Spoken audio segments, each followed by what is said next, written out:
Assalamualaikum warahmatullahi wabarakatuh. Halo anak-anak, jumpa lagi bersama Bu Desi.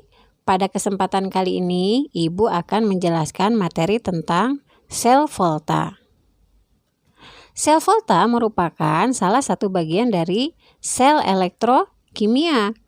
Nah, sel elektrokimia sendiri merupakan suatu sel yang memanfaatkan perubahan energi kimia menjadi energi listrik atau energi listrik menjadi energi kimia. Oleh sebab itu, sel elektrokimia terbagi menjadi dua, yaitu yang pertama yang disebut sebagai sel volta atau galvani, dan yang kedua yang disebut sebagai sel elektrolisis. Adapun ciri-ciri dari sel volta atau sel galvani adalah yang pertama, sel ini memanfaatkan perubahan energi kimia menjadi energi listrik. Memiliki prinsip sebagai reaksi redoks yang spontan. Sel volta memiliki anoda yang merupakan kutub negatif dan katoda yang merupakan kutub positif. Dalam sel volta, di anoda akan terjadi reaksi oksidasi dan di katoda terjadi reaksi reduksi. Sedangkan ciri dari sel elektrolisis adalah sel elektrolisis memanfaatkan perubahan energi listrik menjadi energi kimia. Prinsip reaksinya yaitu reaksi redoks yang tidak spontan. Pada sel elektrolisis, anoda merupakan kutub positif dan katoda merupakan kutub negatif. Pada sel elektrolisis, di anoda terjadi reaksi oksidasi dan di katoda terjadi reaksi reduksi. Jadi, kalau kita lihat ciri-ciri dari kedua sel ini, Ananda, pada sel volta, anoda adalah negatif dan katoda adalah positif. Sebaliknya, dalam sel elektrolisis, anoda positif, sedangkan katoda negatif. Tetapi untuk reaksinya, baik sel volta maupun sel elektrolisis, di anoda terjadi reaksi oksidasi, dan di katoda juga terjadi reaksi reduksi. Selanjutnya, kita akan membahas tentang sel volta. Prinsip kerja sel volta atau sel galvani. Di sini, suatu sel volta dapat disusun dengan menggunakan logam, seng, dan tembaga. Di mana di anoda itu terdiri dari batang logam seng yang dicelupkan ke dalam larutan ZnSO4. Sedangkan di katoda, logam Cu atau tembaga dicelupkan ke dalam larutan CuSO4. Kedua larutan tersebut dihubungkan dengan suatu jembatan garam yang berisi larutan NaCl dalam media berpori. Jembatan garam ini berfungsi supaya kedua larutan tidak tercampur tetapi tidak menghambat pergerakan ion-ionnya. Kemudian kita melihat bahwa elektron bergerak dari seng menuju tembaga. Karena seng lebih reaktif, maka seng bersifat lebih mudah teroksidasi, menghasilkan Zn2+ dengan melepaskan 2 elektron. Elektronnya mengalir menuju tembaga. Nah, nanti di katoda, ion Cu2+ akan menangkap elektron yang berasal dari seng, kemudian terendapkan membentuk endapan Cu. Cu2+ yang tereduksi menyebabkan jumlah ion sulfat di dalam larutan CuSO4 menjadi berlebih. Kelebihan ini mengakibatkan muatan tidak seimbang. Nah, untuk menyeimbangkan muatan, maka ion Na+ berasal dari jembatan garam itu akan bermigrasi ke larutan CuSO4. Sebaliknya, di anoda, karena kelebihan ion Zn2+ akibat oksidasi, ini akan menyebabkan ion Cl- dari jembatan garam turun untuk menetralisir ion Zn2+, sehingga muatan di kedua sisi tetap setimbang. Kita akan memperoleh reaksi totalnya sebagai berikut. Zn akan mengalami oksidasi membentuk ion Zn2+ tambah 2 elektron. Sementara di katoda, ion Cu2+ akan menangkap 2 elektron membentuk endapan Cu. Karena jumlah elektron sudah setara, maka jumlah reaksi totalnya dari reaksi sel ini adalah Cu2+ tambah Zn menghasilkan Zn2+ ditambah Cu. Selanjutnya, mari kita simak contoh percobaan penentuan sel volta atau enol sel berikut ini. Perbedaan potensial reduksi standar atau enol yang dimiliki oleh anoda dan katoda penyusun suatu sel volta akan menghasilkan suatu potensial sel atau enol sel. Kita akan membutuhkan bahan-bahan larutan ZnSO4, larutan CuSO4, batang seng, batang tembaga, voltmeter, dan jembatan garam. Juga kita akan membutuhkan kawat penghantar.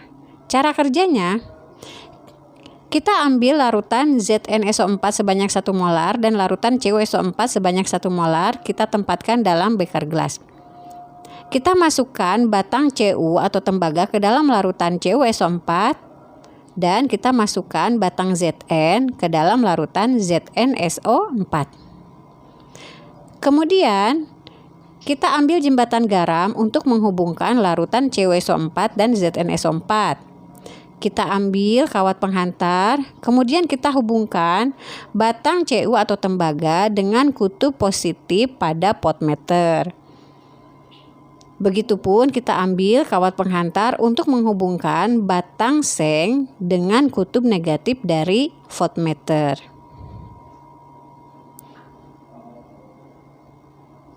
Kita nyalakan voltmeternya. Akan terbaca nilai potensial sel yang berasal dari sel volta yang kita ukur tadi. Selanjutnya kita akan mempelajari apa itu reaksi sel dan potensial sel. Yang dinamakan reaksi sel yaitu jumlah aljabar dari reaksi-reaksi yang terjadi pada elektroda-elektroda, yaitu anoda dan katoda. Misalnya, untuk reaksi dengan diagram sel berikut ini. Zn solid menjadi Zn2+, ini posisinya di anoda, kemudian dipisahkan oleh jembatan garam menjadi katoda, di katodanya terjadi reaksi Cu2+ menjadi Cu. Dari diagram sel ini kita lihat bahwa di anoda terjadi oksidasi Zn solid menjadi Zn2+ dengan melepaskan 2 buah elektron. Sementara di katoda terjadi reduksi dari Cu2+ menangkap 2 elektron menjadi Cu yang solid atau mengendap. Sehingga bisa kita lihat karena total elektron yang terlibatnya sama, berarti bisa langsung dihilangkan ya. Maka kita akan memperoleh reaksi sel akhir sebagai berikut. Zn solid ditambah Cu2+ menghasilkan Zn2+ ditambah Cu yang solid. Sementara potensial sel merupakan jumlah aljabar dari potensial oksidasi dan potensial reduksi. Potensial sel diberi simbol E0. E0 dapat dicari dengan rumus E0 reduksi dikurangi E0 oksidasi, atau E0 katoda dikurangi E0 anoda, atau E0 yang lebih besar dikurangi E0 yang nilainya lebih kecil.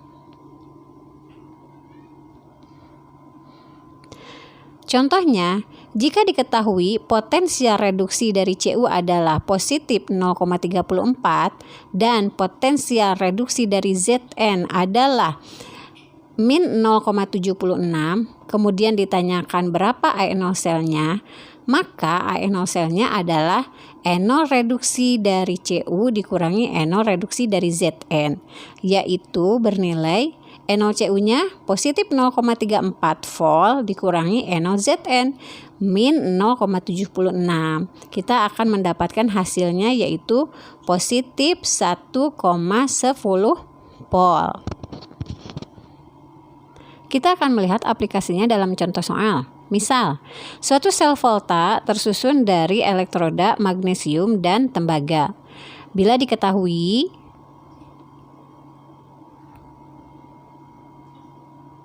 Potensial reduksi dari Mg itu adalah negatif 2,37 volt, sedangkan potensial reduksi dari Cu adalah 0,34 volt.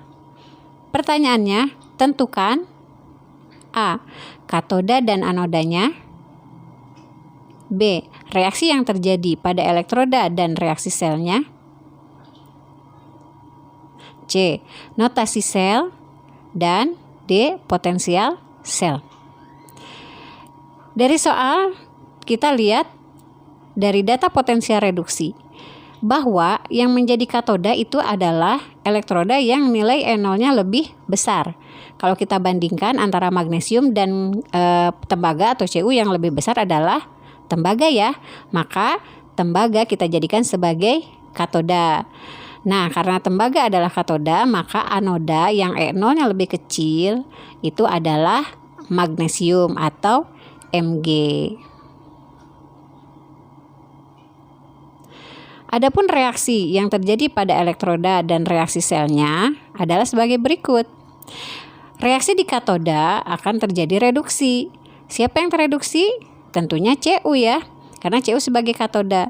Reduksinya Cu menangkap 2 elektron menjadi Cu yang solid. Di anoda terjadi oksidasi, yaitu magnesium yang solid berubah menjadi Mg2+ dan melepaskan 2 elektron. Nah, karena elektronnya sama kiri dan kanan, kita coret ya. Maka hasil akhir dari reaksi selnya atau reaksi redoksnya adalah Cu2+ ditambah Mg yang solid akan menghasilkan Cu yang solid ditambah Mg2+. Notasi sel ini yang disebut juga dengan diagram sel, maka biasakan di sebelah kiri atau paling awal yang ditulis adalah anodanya. Kemudian dibatasi dengan jembatan garam dan kemudian diikuti dengan reaksi yang terjadi di katodanya. Karena di anoda yang terjadi adalah reaksi oksidasi dari magnesium, maka penulisannya akan menjadi sebagai berikut. Mg menjadi Mg2+, kemudian jembatan garam, selanjutnya di katodanya reaksi Cu2+ berubah menjadi Cu.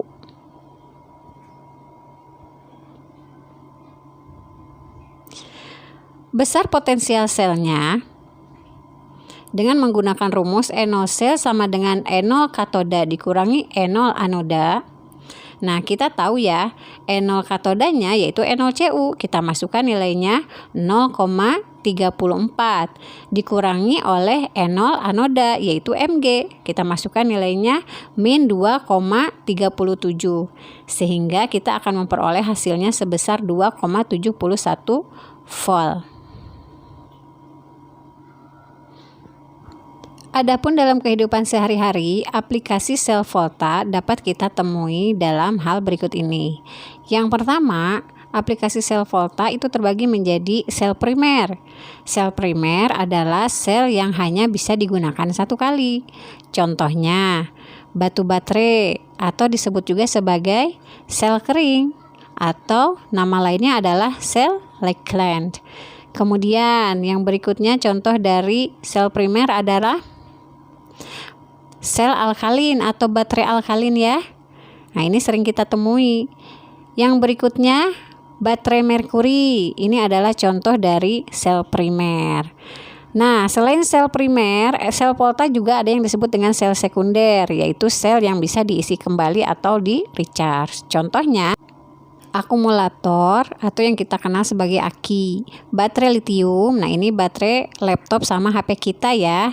Kemudian ada juga contoh sel sekunder adalah baterai nikel kadmium.